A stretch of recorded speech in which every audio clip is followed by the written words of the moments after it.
Good evening, Titans, and this is Mr. Simpson, and tonight we're going to be beginning lesson 6.2 titled Radicals and Rational Exponents. Now, here's our vocabulary. First of all, the one is the nth root of a. For an integer n greater than 1, if b to the nth is equal to a, then b is an nth root of a.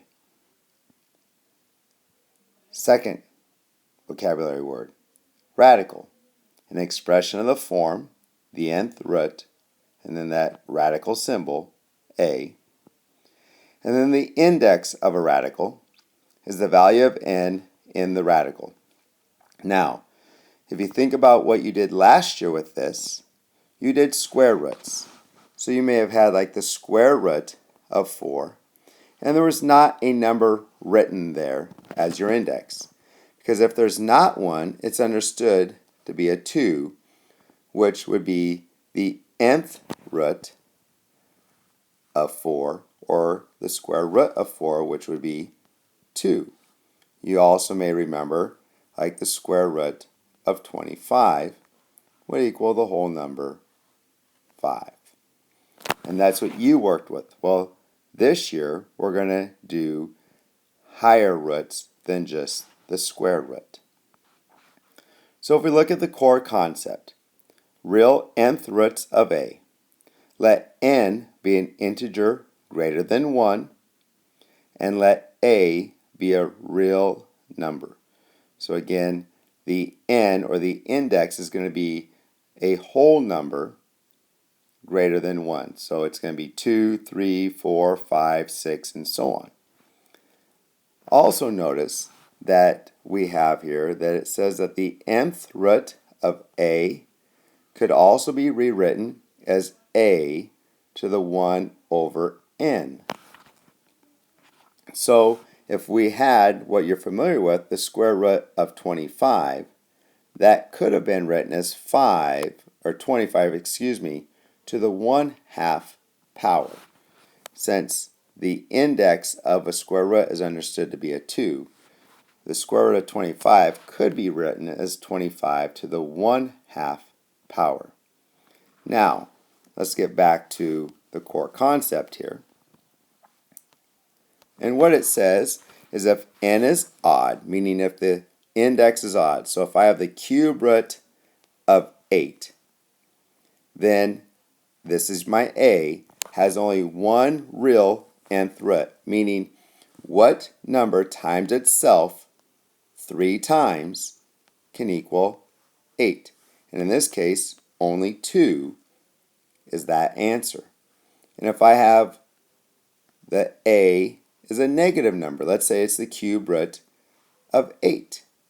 Well, what number times itself gives me a negative 8? Well, only negative 2 times negative 2 times negative 2 can equal a negative 8. So the cube root of a negative 8 is only a negative 2. All right. Now, we look at the second one here. It says if n is even and a is greater than 0, then there are going to be 2 real nth roots.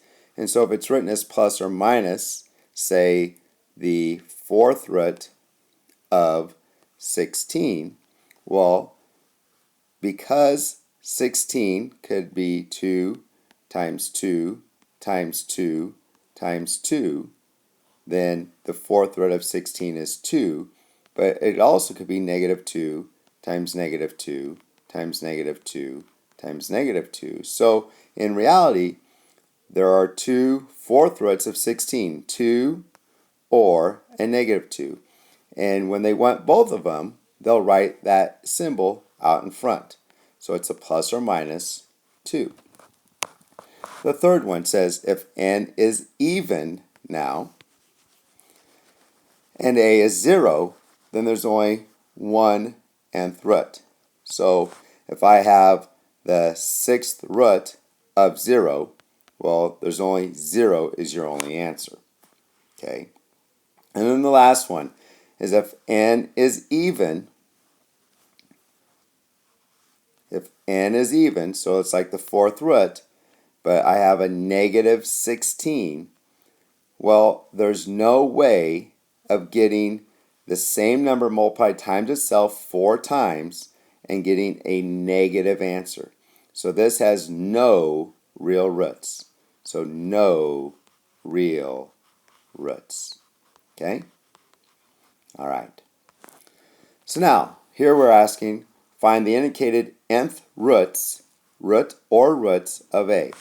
Here we have the nth root, so that's the cube root of a negative 27, which or could be written as a negative 27 to the 1/3 power.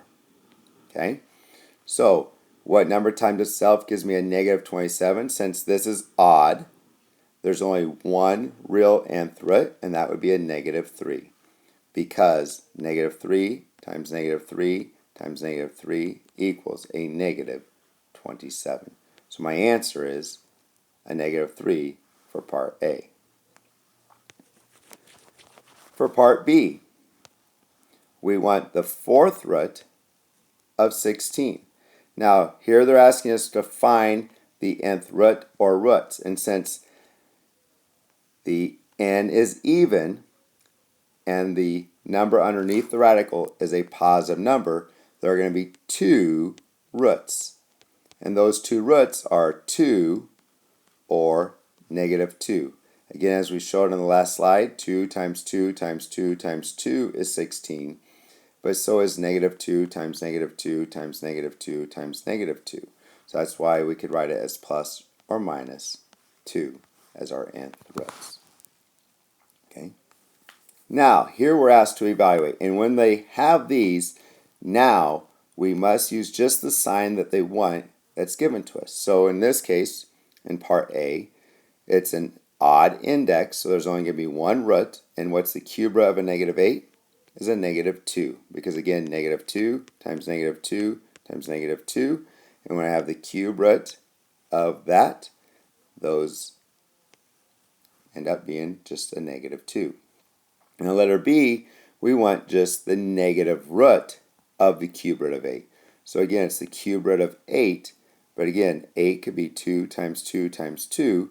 So we take the pair, those 3, one number comes out, and it's a negative 2 because of the negative on the outside. C, we want the fourth root of 16. Again, here, that's just the number 2.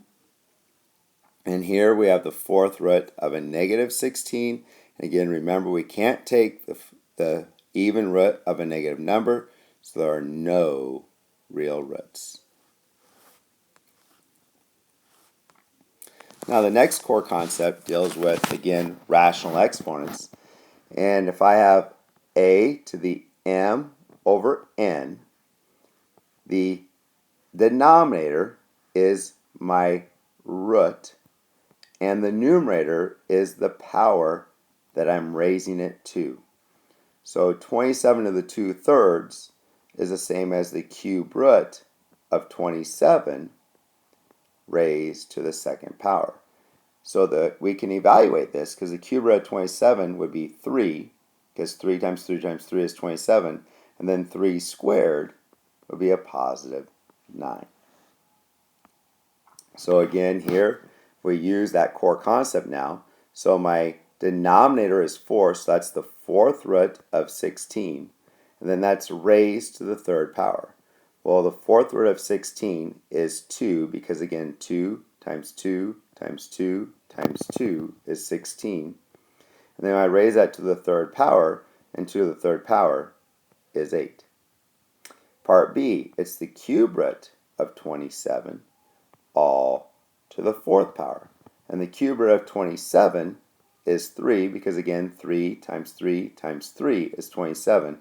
And now I take that and I raise it to the fourth power, which is 81.